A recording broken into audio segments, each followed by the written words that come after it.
Hi, this is Atticus. You might know my mom Heather from Shine.fm. This is the Shine.fm Momcast. Take it away. Today I have an author. She's just written a new book called Grief and Grits, A Daughter's Journey of Love and Loss When the World Was Upside Down.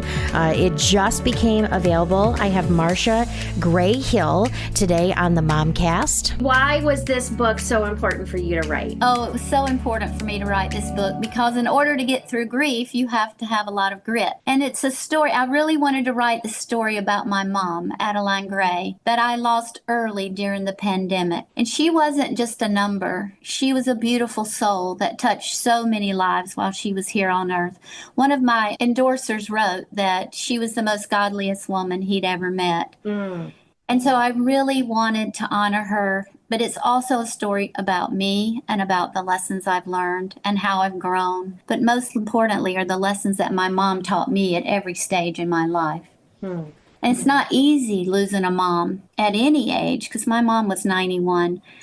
I lost her in a difficult, traumatic way because she wasn't allowed to die with dignity. And that's just something we all deserve. I mean, a lot of people were just robbed on giving their loved ones proper funerals. And, you know, we needed community. We needed hugs. I'm from the South. We needed that comfort food. Right, yeah. And we just didn't get it. And so I feel like if I didn't tell my mom's story, that we're going to lose out on everything that we've learned. And we need to learn from these stories so that we can heal. So that's really why I wrote the book. And I was angry about how things went down when she died in the early on in the pandemic. So, but that's why I wrote the book.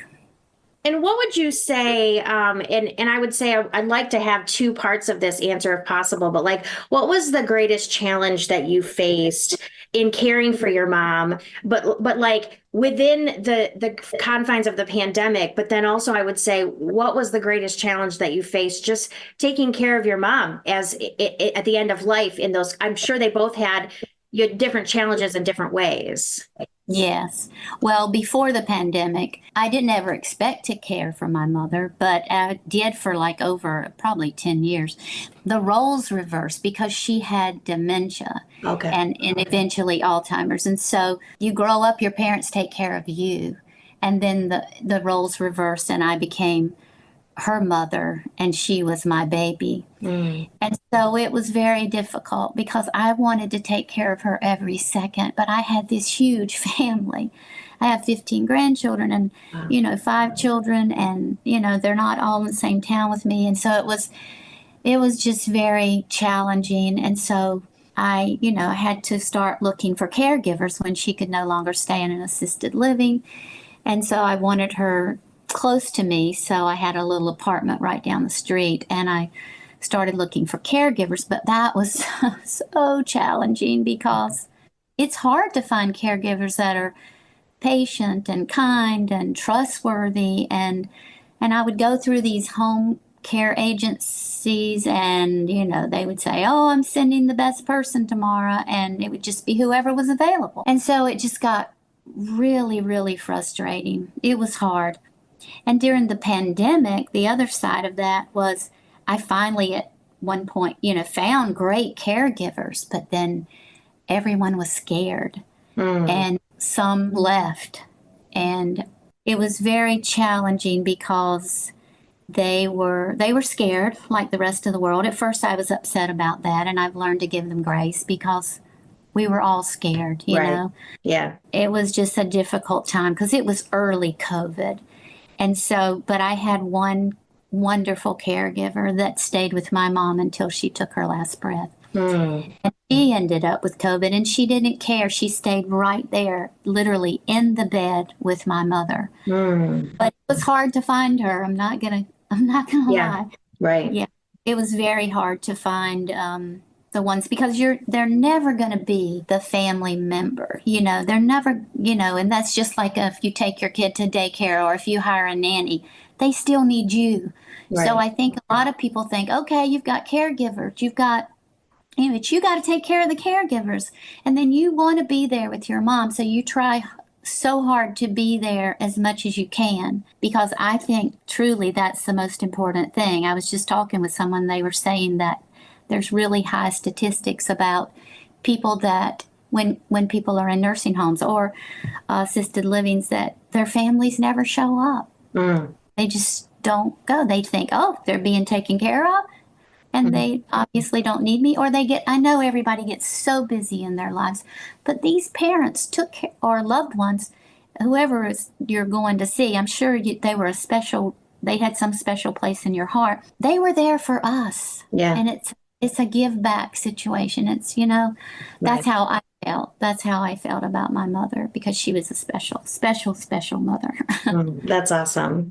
How did you balance that? And you mentioned it just a little bit, but I think one of the things that I have seen with some of my friends is when they are taking care of their loved ones, their parents that are aging, they don't necessarily do a great job of taking care of themselves. And then, I would say the same for moms who take care of littles.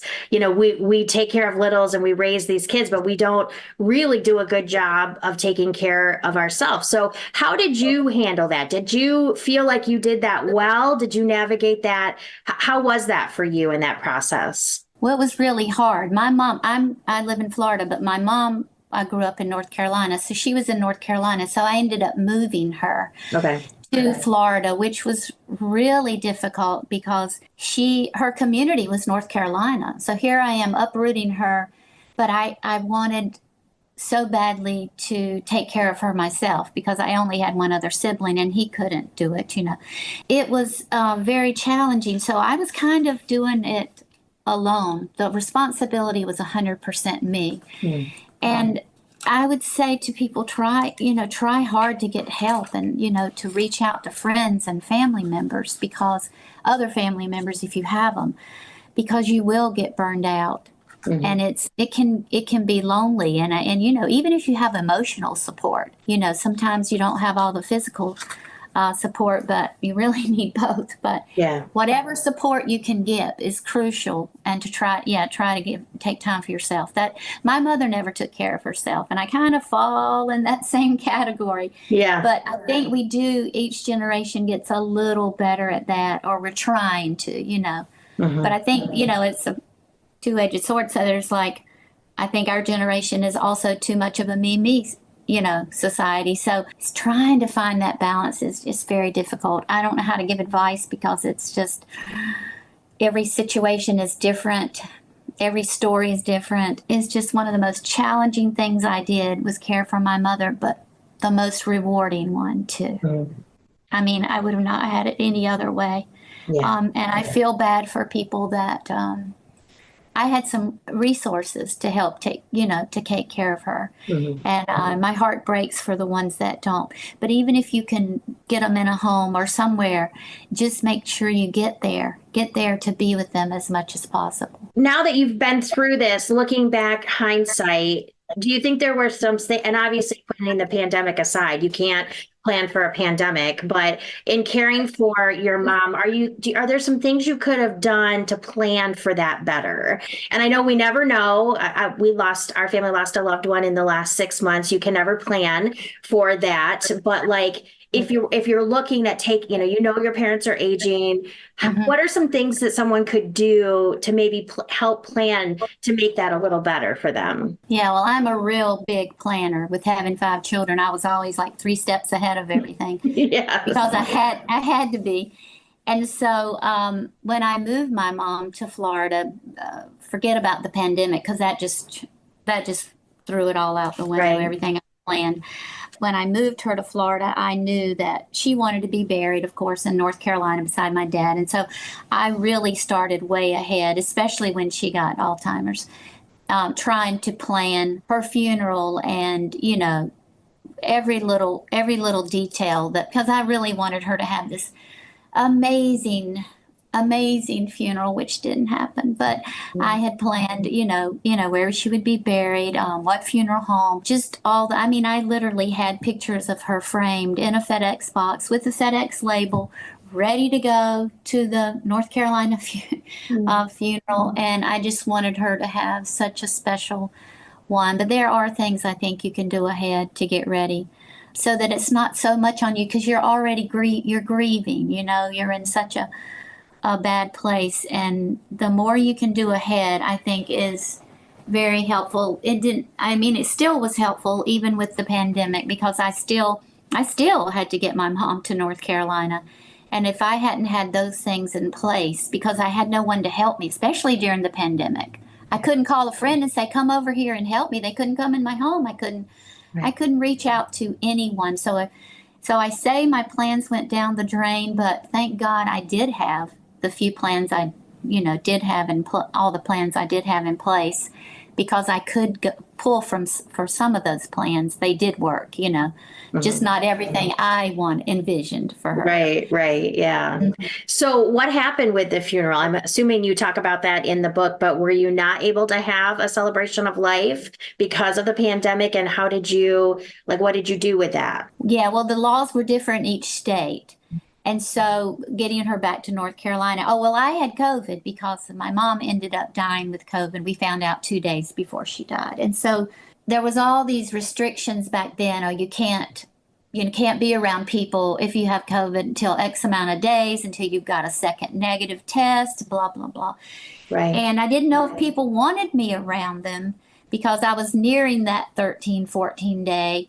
And then a lot of hotels weren't open. And, so literally, I FaceTimed my mom's funeral, but I think you could have 50 people, if I remember correctly, in North Carolina. And so it was mostly, my brother was there, and it was mostly his friends, and it was just, very sad. And so we ended up doing something later with my family in Florida on the beach and just doing a celebration of her life later. But it was a very troubling time. It was really sad. Yeah. Mm-hmm. Do you feel like you got the closure that you needed now, looking back? Because I know with the loved one that I had passed, that was something that I really wanted, was to make sure that I got what I needed out of that. So was the beach, was that how you got that closure? Or what was it for you that was able to give you that closure for her death? Yes, I think sometimes, I envisioned this. My mother was so loved. I mean, I envisioned just thousands of people being there.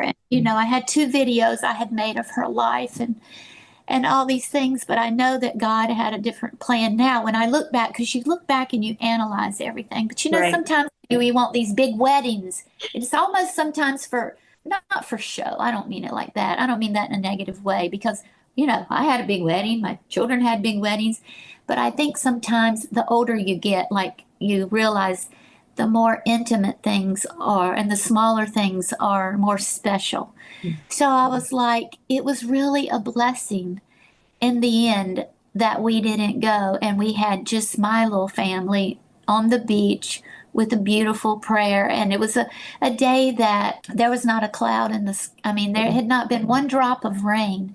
And immediately when I had written this beautiful prayer for my mom, all of a sudden rainbow appeared and out of nowhere. And it was a special day. We had, my little grandchildren wore mama's all her jewelry. She didn't, she just had costume jewelry. Yeah. We grew up really poor, and they wore her jewelry, and we planted a tree in the yard, and we watched those videos that I had made. It was just so much more special. I feel like we felt her presence more, Yeah. and I don't mean that in an ugly way, because I would have loved to have seen all the people that loved Mama. And so later we dedicated a playground in Mama's honor at a church camp that she loved. And so that was the time I got to see all my special people that I needed to have that, the community feeling, So I was blessed that all those things happened. Good. That's good. Yeah. Because I know that's one thing people said to me was, make sure that, like, when we planned my loved one's service, like, make sure that this is, what you can get the closure out of it. And so I know with everything that you dealt with, I think that, like you said, even though you would have wanted it to be different, at least you were able to have, that special moment with your family. That's amazing. Well, one final question for you. What advice would you give to someone who is caring for their loved one right now? Just be there for them, be their advocate. because it's crucial to be there with their healthcare providers, because a lot of times they can no longer do it for themselves. And I just think that's the most important thing, really. Elderly people don't have anyone, and it's just, they're like a child. They can't speak for themselves, and they need somebody there getting all the information, trying to do the right things for them. We're not perfect. We may not do everything perfect, but I think sometimes also listen to your gut. I mean, I had to do that. I just didn't do what the doctor wanted me to do with Mom. I wouldn't drop her off at the ER because I knew with the Alzheimer's. I listened to my gut and did what I thought was right for her in that moment. Right. I wanted to be with her those last days. And I know a lot of people didn't have a choice, and they had to do that. And my heart breaks for the ones that didn't get to see their loved ones. Yeah. It was just a really difficult time. Yeah. And I want people to know that they're not alone. That's one of the reasons I wrote the book too, because I want, especially those that have found themselves walking on the same path that I found myself on. I hope this book will be very helpful to them. That's awesome. Well, again, the book is Grief and Grits, and it's Marsha Gray Hill. Thank you for joining us today on the Momcast. It was so great to be here.